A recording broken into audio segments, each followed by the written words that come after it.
لو بتحب الكلاب والقوة بتشدك يبقى أنت في المكان الصح. خلينا نكتشف أقوى أنواع الكلاب في الدنيا. مات المالينو البلجيكي شجاع جدا وعنده عضلات قوية ويقدر يجري لغاية 40 كم بساعة. الراعي الألماني وفي جدا وشاطر في شغل الشرطة، سرعته من 300 كم بالساعة.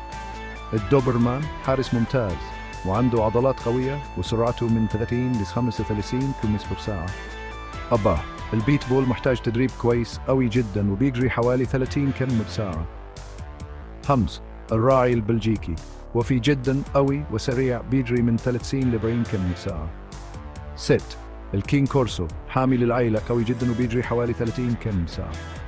كلاب سبيتس الراعي قوتهم بتختلف وبيجروا من 50 كم بالساعة. سانت برنارد تقيل بس قوي وبيستخدموه في الإنقاذ، أبطأ شوية بيجري من 20 ل 25 كم بالساعة. البوكسر شجاع عموما قوي جدا وبيجري لغاية 30 كم بالساعة. الراعي الاسترالي شجاع بيستحمل ويقدر يجري من 30 ل 40 كم بالساعة. كل نوع له مميزاته، بس أهم حاجة التدريب الصح والرعاية.